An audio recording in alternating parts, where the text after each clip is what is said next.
بہت پرانے وقتوں کی بات ہے۔ بغداد کی کسی بستی میں ایک شخص جس کا نام حسن تھا، وہ انتہائی غربت کی زندگی بسر کر رہا تھا۔ حسن ایک عام سا مزدور تھا جو کانٹوں بھرے سفر پر قدم بقدم چل رہا تھا۔ اس کی زندگی کا ہر دن ایک جیسا تھا، تنگ جھونپڑی، تھکا دینے والی مزدوری اور بیوی کے تلخ الفاظ۔ حسن کی بیوی زینب خوبصورت تو تھی، مگر اس کے دل میں صبر نہ تھا۔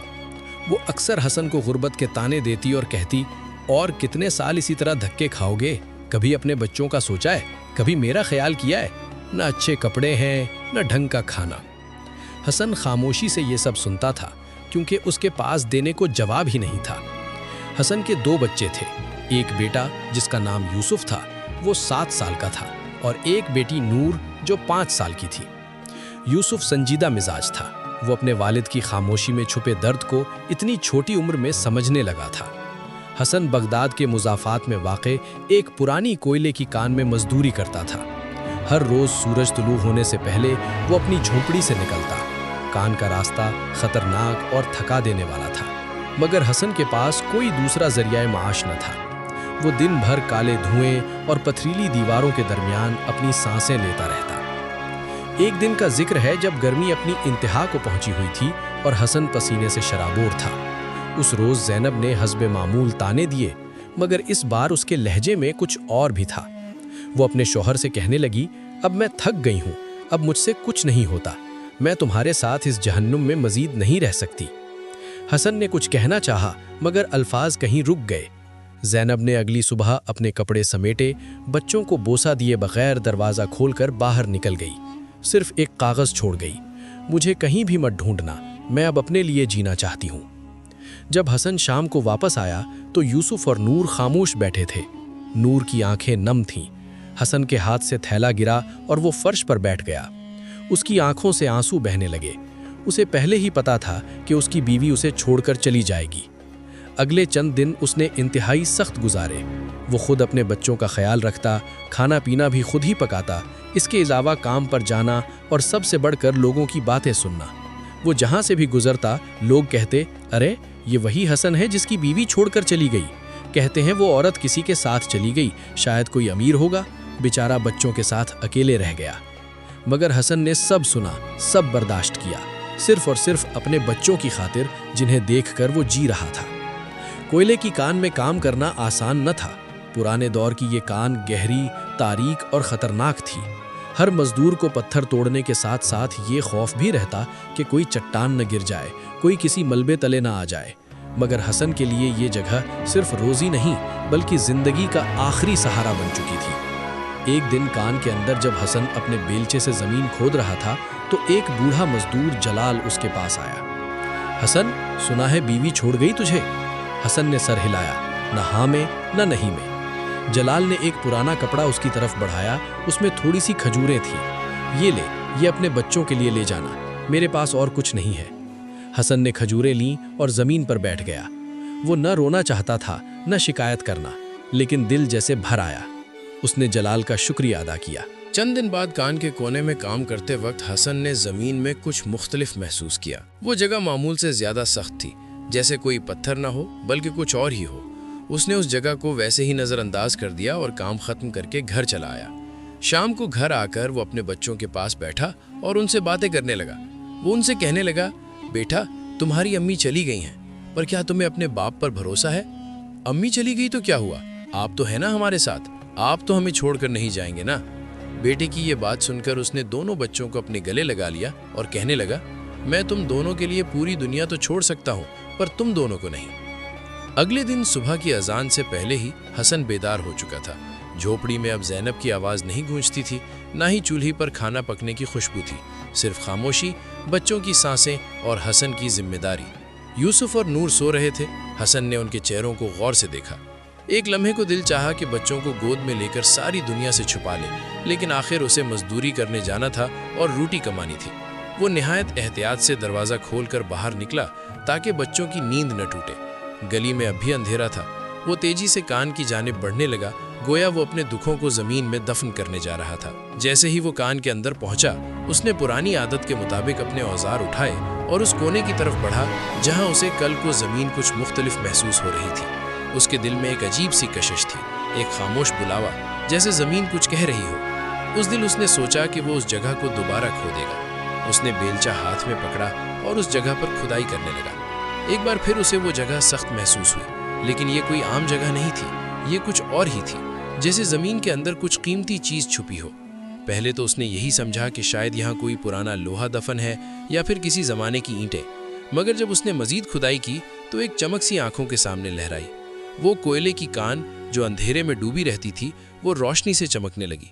مٹی کے درمیان کچھ چمک رہا تھا۔ حسن نے جلدی سے اسے ہاتھوں سے صاف کیا تو ایک گول، سخت اور بے حد شفاف شے نکلی، جیسے شیشے کا کوئی ٹکڑا۔ اس کا دل تیزی سے دھڑکنے لگا اور وہ خود سے کہنے لگا، حسن، یہ معمولی چیز نہیں لگتی۔ لیکن وہ چمکتی ہوئی شے اب بھی زمین کے اندر ہی تھی اور اس کا کچھ حصہ زمین سے باہر تھا۔ اس نے ابھی اسے مکمل طور پر باہر نہیں نکالا تھا۔ ابھی وہ وہاں پر مزید کھدائی کرنے ہی لگا تھا کہ اچانک اس بوڑھے چچا جلال کی آواز آئی، ارے حسن، آرام سے، وہ علاقہ خطرناک ہے، چھت کمزور ہے۔ حسن نے جلدی سے مٹی واپس اس پر ڈال دی اور وہاں سے ہٹ گیا۔ وہ سمجھ گیا تھا کہ وہاں کچھ خاص ہے، لیکن وہ مجبوراً کسی کے سامنے اسے وہاں سے نہیں نکال سکتا تھا۔ اس لیے اس نے دوبارہ اسے مٹی میں دفن کر دیا اور وہاں سے ہٹ گیا۔ پھر وہ دوسری جگہ پر کام کرنے لگا، لیکن اس کا سارا دھیان اسی طرف رہا۔ کبھی کبھار دوسرے مزدور بھی اس جگہ پر جاتے، لیکن چھت کمزور ہونے کے خوف کی وجہ سے وہاں سے واپس آ جاتے۔ کسی نے بھی اس طرف کام کرنے میں دلچسپی نہ لی۔ شام کو سب اپنے اپنے گھروں کی طرف واپس لوٹنے لگے۔ حسن کے ذہن میں وہ چمکدار شے مسلسل گردش کر رہی تھی۔ کیا یہ واقعی ہیرا ہے یا صرف کوئی قیمتی پتھر، یا میری خوش فہمی ہے؟ گھر پہنچ کر اس نے بچوں کے لیے کھانا تیار کیا اور ان کے ساتھ بیٹھ کر کھانے لگا۔ پھر تھوڑی دیر ان کے ساتھ باتیں کر کے اس نے انہیں سلا دیا۔ جب وہ دونوں سو گئے تو اس نے سونے کی بہت کوشش کی، لیکن نیند اس سے کوسوں دور تھی۔ اس کے دل میں ایک ہی سوال تھا کہ اگر یہ ہیرا ہوا تو یہ میری زندگی بدل سکتا ہے۔ اس کی آنکھوں کے سامنے کبھی زینب کا چہرہ آتا جو اسے چھوڑ کر چلی گئی تھی، کبھی وہ بازار کے امیر لوگ یاد آتے جنہوں نے ہمیشہ اسے حقیر نظروں سے دیکھا، اور کبھی اسے اپنا آپ دکھائی دیتا کہ مجبوریوں کا مارا ہوا حسن۔ اگلے دن وہ پہلے سے زیادہ پرجوش ہو کر کان میں پہنچا۔ وہ سیدھا اسی مقام پر گیا اور اس بار جلال کے آنے سے پہلے ہی زیادہ گہرائی میں کھودنے لگا۔ اس کے ہاتھوں میں جوش تھا اور دل میں امید۔ جب اس نے چمکتی شے کو مکمل طور پر باہر نکالا تو اس کی سانسیں رک گئیں۔ یہ کوئی عام پتھر نہیں تھا، یہ واقعی ایک ہیرا تھا، بڑا شفاف اور بے حد قیمتی۔ اس نے ہیرا اپنے ہاتھوں میں اٹھایا جو اس نے اپنی زندگی میں پہلی بار دیکھا تھا۔ وہ اس کی چمک میں کھو گیا۔ یہ صرف روشنی نہیں تھی، یہ اس کی قسمت کا دروازہ تھا جو برسوں بعد کھلا تھا، لیکن ساتھ ہی دل میں ایک انجان گھبراہٹ بھی تھی، جیسے کوئی بڑی آزمائش اس کے سامنے کھڑی ہے۔ اس نے جلدی سے ہیرے کو پرانے کپڑے کے تھیلے میں چھپایا اور کان سے باہر نکلا۔ اس نے پیچھے مڑ کر دیکھا، کان ویسی کی ویسی خاموش اور اندھیری تھی جیسے ہر روز، مگر آج وہ اس کے لیے خزانے کی سرزمین بن چکی تھی۔ راستہ بھر اس نے کسی سے نظر نہ ملائی، سر جھکائے تیز قدموں سے اپنی جھوپڑی کی طرف بڑھتا رہا۔ گھر پہنچتے ہی دروازہ اندر سے بند کیا، بچوں کو گلے لگایا اور کہنے لگا، آج بابا کے پاس تمہارے لیے ایک بہت بڑی خوشخبری ہے، لیکن ابھی نہیں بتا سکتا، بس دعا کرتے رہو، اب ہماری زندگی کی کہانی بھی خوشی سے بننے والی ہے۔ رات کو جب بچے سو گئے تو اس نے چراغ کی مدد سے روشنی میں تھیلے سے کپڑا نکالا۔ ہیرا اب بھی ویسے ہی چمک رہا تھا۔ اس کی سطح اتنی صاف تھی کہ حسن اپنی دھندلی صورت اس میں دیکھ سکتا تھا، لیکن پھر وہ سوچنے لگا کہ آخر اب وہ اس ہیرے کے ساتھ کیا کرے گا؟ کیا وہ اسے بازار میں جا کر کسی سونار کے پاس بیچ دے یا پھر کسی امیر تاجر کو بیچ دے؟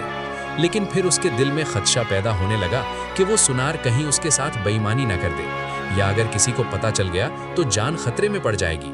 لوگ کیا کہیں گے کہ ایک کوئلے میں توڑنے والے کے ہاتھ میں اتنا قیمتی ہیرا کیسے لگ گیا؟ حسن پوری رات سوچتا رہا۔ آخر اس نے فیصلہ کیا کہ وہ اگلے دن پرانے بازار کے ایک بوڑھے سونار کے پاس جائے گا جو ایماندار اور نیک تھا، جس کا نام شیخ فہیم تھا۔ اگلی صبح حسن نے بچوں کو ہمسائے کی بوڑھی عورت کے پاس چھوڑا جو اکثر نور اور یوسف کا خیال رکھتی تھی۔ خود ہیرا تھیلے میں چھپا کر شہر کے مشہور دبیر بازار پہنچا۔ بازار کی چمک دمکتی ماحول نے حسن کو اس کی غربت کی شدت سے احساس دلایا، مگر اس نے نظریں نیچی رکھیں اور سیدھا شیخ فہیم کی دکان پر پہنچا۔ اس نے اندر جھانک کر دیکھا تو ایک سفید داڑھی والا بوڑھا اندر بیٹھا تھا۔ جب اس نے حسن کو دیکھا تو بلند آواز سے کہا، آ جاؤ بیٹا، کیسا حال ہے؟ حسن اندر داخل ہوا، سلام کیا اور تھوڑا جھجک کر بولا، شیخ صاحب میں آپ کے پاس ایک خاص معاملے میں آیا ہوں۔ پھر حسن نے آہستگی سے کپڑا کھولا اور ہیرا میز پر رکھ دیا۔ شیخ فہیم کی آنکھیں ایک لمحے کو پھٹی کی پھٹی رہ گئیں۔ چند لمحوں کے بعد وہ بولا، سبحان اللہ، یہ محض پتھر نہیں ہے، یہ بغداد کے قدیم شاہی خزانے جیسا لگتا ہے۔ بیٹا یہ کہاں سے لائے ہو؟ حسن نے سچ سچ ساری بات بیان کر دی۔ اس نے شیخ کو صاف صاف بتایا کہ اسے یہ کوئلے کی کان سے ملا ہے، جہاں وہ پچھلے 3 دن سے کھدائی کر رہا تھا۔ شیخ فہیم اس سے کہنے لگا، بیٹا میں جانتا ہوں کہ اکثر ایسی کوئلے کی کانوں میں کام کرتے وقت انسان کو ہیرا مل جاتا ہے، لیکن ایک بات تم بھی جان لو کہ جب انسان کے ہاتھ اتنا بڑا خزانہ لگ جاتا ہے تو وہ اس کے لیے مصیبت بھی بن جاتا ہے۔ پھر شیخ اسے کہنے لگا، اسے بازار میں لے جانا خطرناک ہوگا، یہاں ہر دوسرا آدمی رشوت خور اور تیسرا سازشی ہے۔ تمہیں ایک ایسے شخص سے ملنا چاہیے جو نہ صرف ہیروں کا علم رکھتا ہو بلکہ دیانتدار بھی ہو۔ حسن پوچھنے لگا، وہ شخص ہمیں کہاں ملے گا؟ شیخ نے جواب دیا، بغداد کے پرانے قاضی عبد القیوم۔ اب وہ قاضی نہیں رہے لیکن وہ بہت اچھے انسان ہیں، تم ان کے پاس جاؤ اور میرا حوالہ دینا، وہ تمہاری ضرور مدد کریں گے۔ اگلی صبح حسن قاضی عبد القیوم کے مکان پر پہنچا جو شہر کے شمالی علاقے میں واقع تھا۔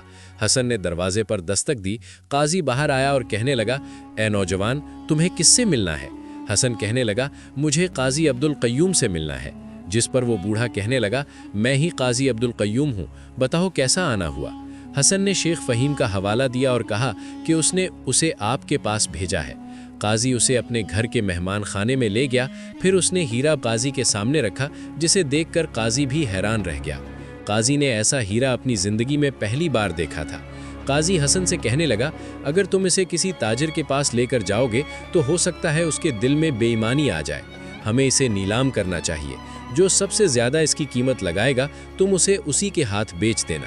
حسن نے قاضی کی بات مان لی اور ہیرا لے کر اس کے گھر سے نکل گیا، لیکن جب وہ اس کے گھر سے نکل رہا تھا تو اسے وہاں سے نکلتے ہوئے ایک آدمی نے دیکھ لیا۔ اس نے حسن کو غور سے دیکھا۔ حسن ایک کپڑے کے تھیلے کو جس طرح سے چھپا رہا تھا اس آدمی کو شک ہو گیا۔ وہ فوراً اپنے مالک کے پاس گیا۔ وہ اپنے مالک سے کہنے لگا، مالک ابھی ایک آدمی قاضی کے گھر سے نکلا ہے اور جس طرح سے وہ اپنے تھیلے کو چھپا رہا تھا لگتا ہے اس کے پاس کوئی بہت ہی قیمتی چیز ہے۔